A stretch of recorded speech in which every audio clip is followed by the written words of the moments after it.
अखन अहाँ सब सुंदर छी मां अम्बे रिकॉर्डिंग स्टूडियो बढ़िया से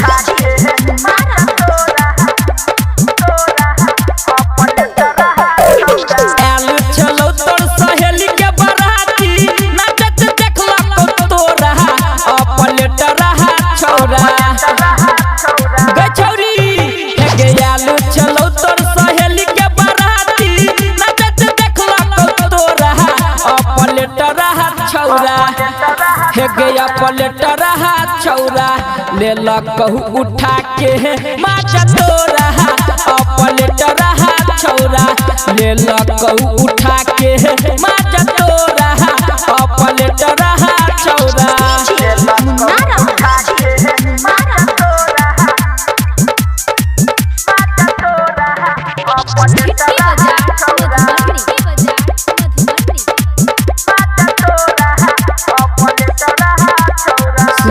अजय अकेला 32 के कमर तोहर 36 के सीना नाच नाच के छूट लगल हो तोहर पसीना हे गे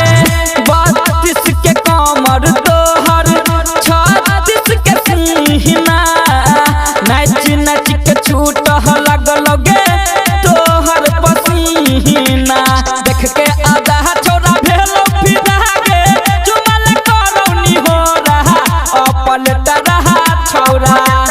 हे गे देख के आधा छोरा भेलो फिदा गे जुमल करौनी हो रहा पलट रहा छौरा हे गे पलट रहा छौरा ले लकौ उठा के माजा तोरा पलट रहा छौरा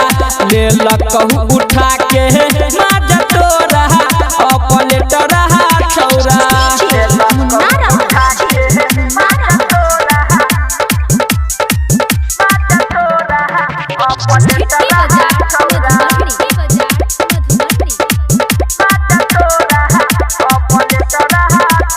सिंगिंग बाय अजय अकेला उमेश उजाला सब देख लेलक खेल गे डीजे हवाला से छेल हो बड़ निक मेल गे गचरी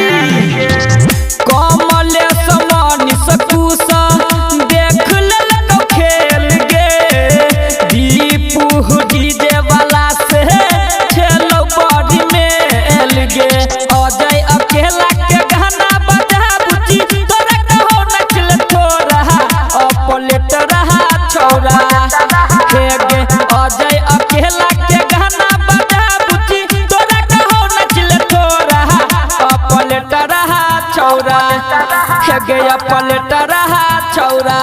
ले लकौ उठा के माचा तोरा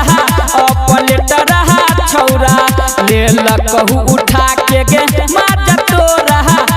पलट रहा छौरा बुझली गे बुची।